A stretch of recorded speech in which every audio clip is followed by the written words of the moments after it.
Two American missionaries, Reverend Thomas Whitmore and Reverend Samuel Briggs, vanished without a trace. Their jeep, dusty and idle, was found abandoned at the edge of a jungle path near a remote village. No blood, no signs of struggle, no footprints leading away. 15 months later, deep within the overgrown shadows of the rainforest, a British anthropologist stumbles upon something impossible.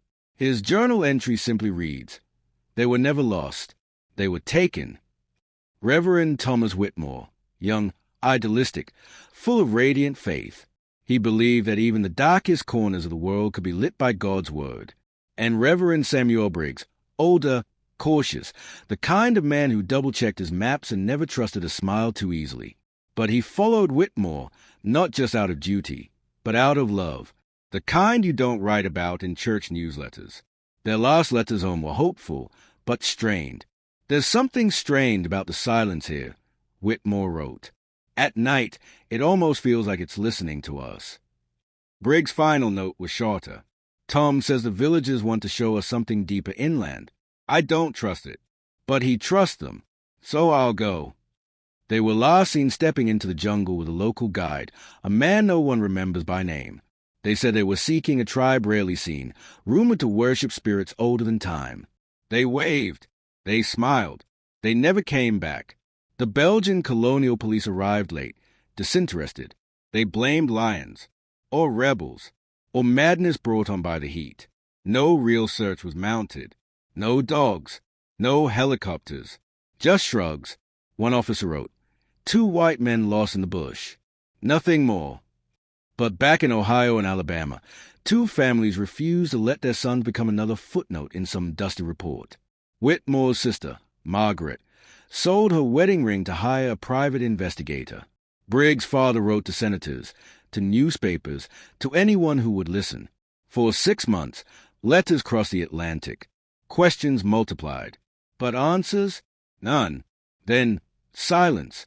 Until one morning, Margaret received a package with no return address. Inside was a strip of cloth, torn, stained with something dark and dry.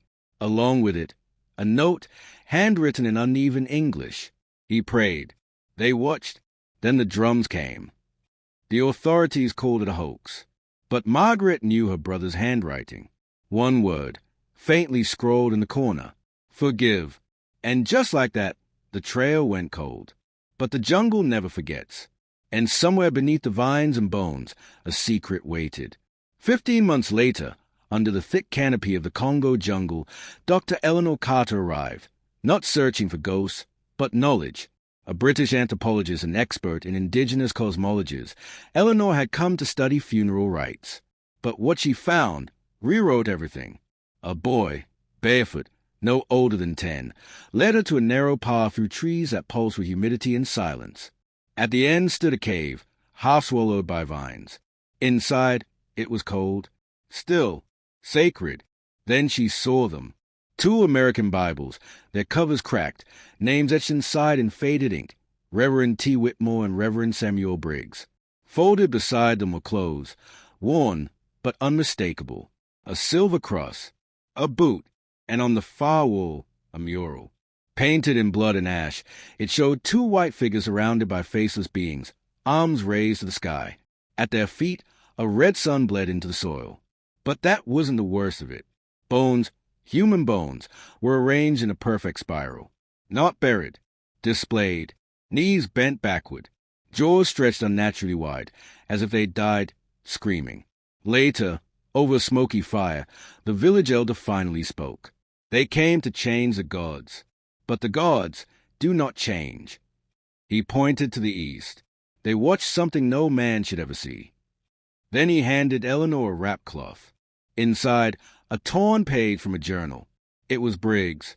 "Tom says we're safe. But last night, they danced around a fire that didn't burn. Something rose. No faces.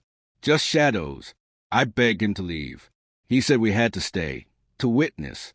But I think we weren't meant to." The handwriting ends mid-sentence. Eleanor froze. This wasn't anthropology. This was a warning. She returned to her tent and wept. Not for the men who died, but for what they saw before they did. And for a brief second, as the jungle winds pressed against the canvas, she thought she heard drums, soft, rhythmic, and distant, like the forest remembered her now too. She had come for answers. But the Congo never gives without taking something first. Dr. Eleanor Carter's findings were quietly reported to colonial officials. Within days, the site was sealed off. The cave? Declared unstable and destroyed in controlled detonation. No photos, no press, no remains returned. But Eleanor had already spoken to a journalist friend in London, and when the story broke, it spread like wildfire. The question wasn't just what happened to Whitmore and Briggs and Amore. It became, why didn't anyone want us to know? Whispers swirled of a colonial cover-up, Belgian authorities erasing evidence to avoid panic. Some claimed the missionaries walked into rebel territory and were executed. Others said there was a failed negotiation, and their deaths were blamed on native superstition to save face. But among the tribes, a different story lived. The elders spoke carefully, with eyes averted.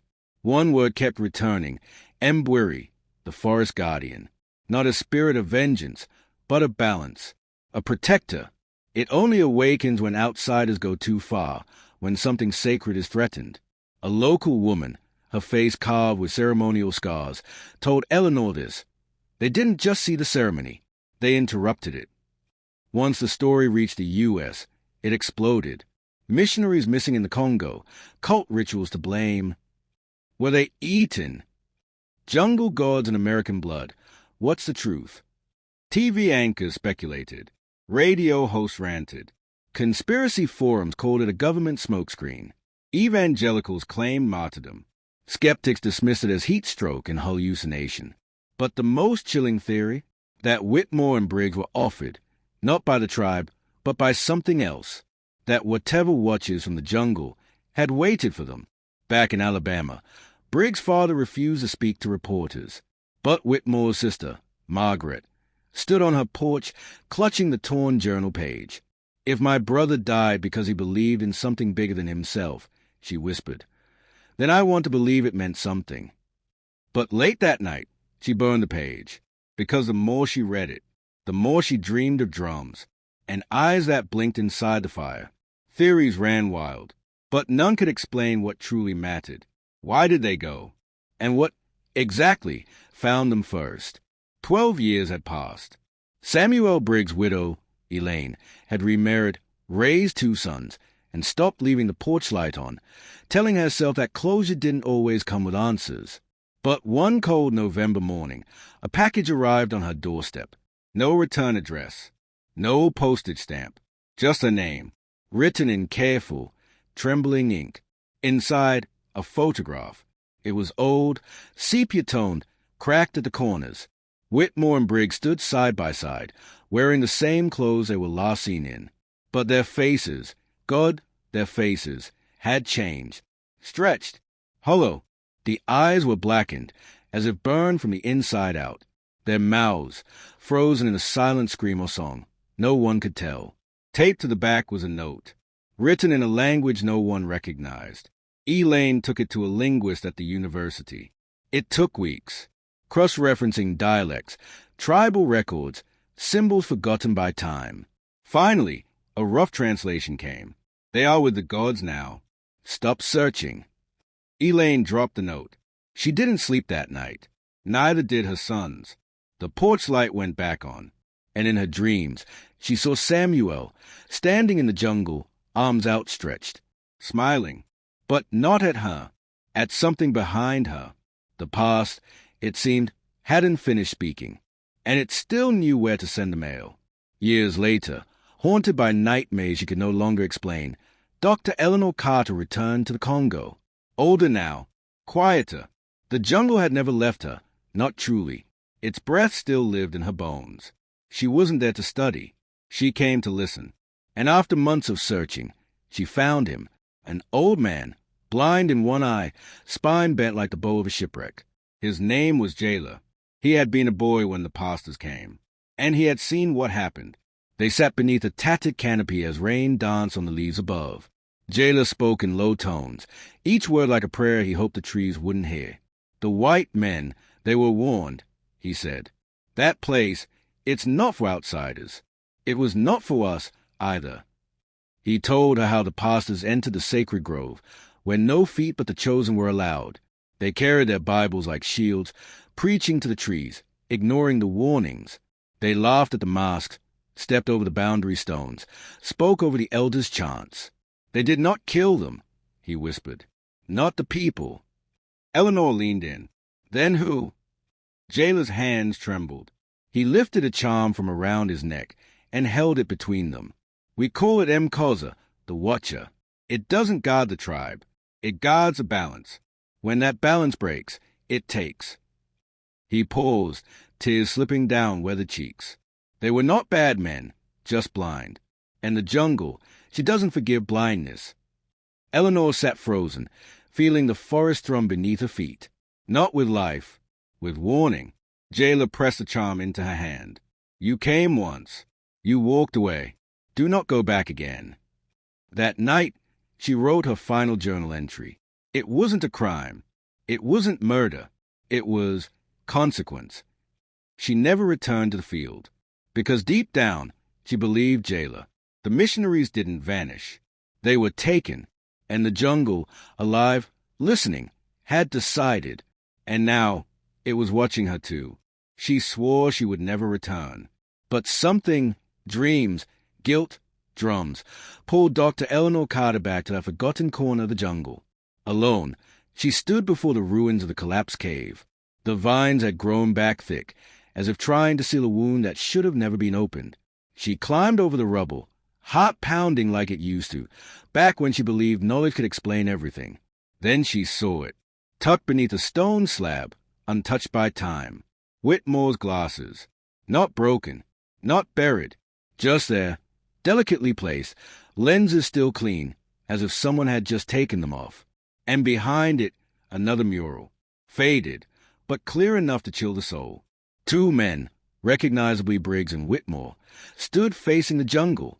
Behind them, dark, faceless shapes emerged from the trees, not attacking, not threatening, but welcoming. The men weren't screaming. They were smiling and walking away into shadow. No chains, no blood, only surrender. Carter's knees buckled. She wept, not from fear, but from the unbearable ache of not knowing. Had they been taken, or had they chosen? Suddenly, a gust of wind rushed through the cave, and with it a whisper, low, ancient, almost human. They are not lost. She turned to run, but part of her wanted to stay, because maybe, just maybe, they found something the rest of us never will. The case remains officially unsolved. No arrests, no graves, no official cause of death. Just fading documents, broken families, and a handful of artifacts locked away in a museum storage room, unlabeled, collecting dust. To some, Whitmore and Briggs were reckless intruders, punished by a force older than any god they preached. To others, they were chosen, taken not by death, but into a realm beyond human comprehension, where belief shapes reality, and faith costs more than we know. Dr. Eleanor Carter never published a final report. She vanished 5 years later. No trace, no note, only a charm, Jailer's charm, found hanging from her rearview mirror, still warm. And then, just last year, a missionary expedition near that same region was canceled without explanation. The lead organizer received a package. Inside, a pair of clean, unworn boots. Size 11, Whitmore's size, and a note in that same ancient script. Some doors are not meant to be opened twice.